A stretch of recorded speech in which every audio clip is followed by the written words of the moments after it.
Hola, en el video anterior les había presentado estos 16 tiempos gramaticales en español y les había dicho por qué entender el verbo haber en español y en inglés es tan importante. Además había hablado sobre otras características del español porque entender esas características del español nos puede ayudar bastante a entender la gramática del inglés también. Ahora explicaré detalladamente cada una de las características de estos tiempos gramaticales directamente en el inglés, esperando abarcar todo lo que necesitas para entender esta gramática tan importante. Tomaremos el verbo hablar como ejemplo en cada uno de estos tiempos gramaticales. En inglés, speak, spoke, spoken. Y comenzaremos con el presente simple, que utiliza la primera columna de los verbos en inglés para afirmar, para negar y para preguntar. Específicamente para negar y para preguntar utilizaremos también el verbo auxiliar do, que en español significa hacer. Y como estamos hablando en presente simple, tomaremos la primera columna de este verbo porque esa columna es la que usamos para hablar en tiempo presente. Entonces usaremos do. Recuerda, do solamente lo utilizamos para negar y para preguntar. Si solo queremos afirmar, entonces es suficiente el pronombre y la primera columna del verbo que estamos conjugando. Por ejemplo, para significar yo hablo, solo decimos I speak. Para negar, recuerda, utilizamos el do en medio del pronombre y el not. También lo podemos decir en forma corta uniendo el verbo do con not, o sea, don't. Estos dos significan yo no hablo. Para preguntar se escribe primero do. Puedes imaginarte que con este auxiliar al inicio lo que estás haciendo es abrir signo de pregunta. Esto entonces significa yo hablo. Si quieres hacer una pregunta negativa, o sea, yo no hablo, simplemente pones not después del pronombre. Si quieres hacer la misma pregunta pero de forma corta, entonces do y not deben quedar juntos y luego sí colocas el pronombre. Esta gramática será la misma siempre que utilices los pronombres I, we, you y they. Ahora bien, cuando utilices los pronombres she, he o it, es decir, cuando hables en tercera persona singular, vas a colocar como regla general una S adicional al final del verbo.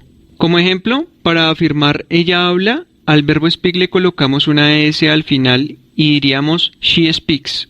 Dependiendo de la escritura del verbo debemos tener en cuenta otras características adicionales, ya que si el verbo termina en O como el verbo do, SH como el verbo wish, CH como el verbo reach, S como el verbo kiss, X como el verbo fix, Z como el verbo buzz, la S sola no estaría correcto.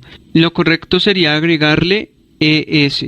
Además, si el verbo termina en consonante Y, debemos omitir la Y y le agregamos IES. Es un caso diferente si el verbo termina en vocal Y. En ese caso, solo le agregamos la S. Recuerda, estas especificaciones son en los casos donde utilizamos los pronombres she, he o it. O sea, cuando estamos hablando en tercera persona singular. Las preguntas y las negaciones en tercera persona singular también utilizan el auxiliar do y este verbo auxiliar será el que lleve la S, o más bien dicho la ES, porque el verbo termina en O, como ya lo vimos. Y el verbo que estamos conjugando queda solamente como aparece en la primera columna de los verbos. Finalmente, el orden de las palabras es igual para todos los pronombres. Ahora veamos el pasado simple. La segunda columna de los verbos en inglés es la columna del pasado y esta segunda columna es la que utilizamos para afirmar algo que sucedió en el pasado, por lo general algo que sucedió una sola vez. Como ejemplo digamos ellos hablaron, diríamos they spoke. Ahora miremos que para preguntar y para negar con esta gramática de pasado simple también utilizamos el verbo auxiliar do, pero esta vez utilizamos la segunda columna de este verbo, es decir, did, porque esa es la columna del pasado simple. El orden de las palabras es igual que el orden utilizado en presente simple, pero en lugar de do utilizamos did. Eso significa que para afirmar y negar colocamos primero el pronombre. Para negar después de did ponemos not y el verbo que estamos conjugando irá escrito de la primera columna del verbo. No escogemos la forma del tiempo pasado porque ya tenemos did que está en pasado. Sería como una redundancia tener did y el verbo que estamos conjugando también en pasado. Es suficiente que el verbo do ya esté en pasado escribiendo did y el verbo que conjugamos lo escribimos en presente. Pero esta gramática, recuerda, es del pasado. Así estas dos son negaciones en pasado. Ellos no hablaron. Las preguntas también las formulamos utilizando el auxiliar hacer en pasado, o sea, did. Primero ponemos did, luego ponemos el pronombre y finalmente el verbo. Si es una pregunta negativa, ponemos not, después del pronombre y finalmente el verbo, que recuerda lo ponemos de la primera columna. Si queremos hacer la pregunta negativa de forma corta, entonces ponemos el did y el not juntos, didn't. Esta gramática es la misma para todos los pronombres, tanto para plurales como para singulares. Acabamos de ver el tiempo gramatical pasado simple y es muy común que en español confundamos pasado simple con este otro tiempo gramatical que ahora veremos.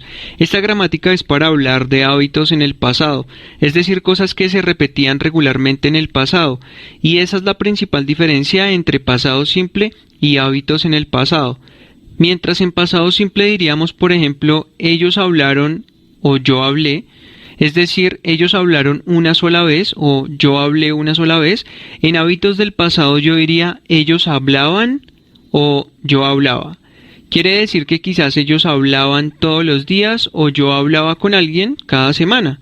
También se suele traducir como yo solía hablar, que también aplica bastante bien. Esta forma gramatical utiliza la combinación used to más el verbo que estamos conjugando. Entonces, para decir yo hablaba o yo solía hablar, diríamos I used to speak. Used es un verbo que está escrito en pasado. Recuerda que para hacer una pregunta en pasado el verbo se escribe en presente, use, sin de, y que utilizamos el auxiliar did, que es el mismo verbo do, pero en pasado. Did I used to speak? Yo hablaba o yo solía hablar. En el caso de las negaciones y las preguntas negativas basta con agregarle not. De forma corta quedarían did y not juntos. I didn't used to speak. Escribimos use sin la de porque ya tenemos did que está en pasado. Yo no hablaba o yo no solía hablar. Didn't you used to speak? ¿Usted no hablaba o no solías hablar? Con la mayoría de los verbos vamos a poder reemplazar used to por would. Esto será cuando hablemos de acciones pasadas y que podemos ver o hacer. Por ejemplo, hablar es algo que podemos hacer y asimismo podemos escuchar que alguien está hablando. Podemos entonces, en lugar de decir they used to speak a language I didn't understand, podemos escribir would en lugar de used to. They would speak a language I didn't understand. Ellos hablaban un idioma que yo no entendía. As children we used to go to the same park. O as children we would go to the same park. De niños íbamos al mismo parque.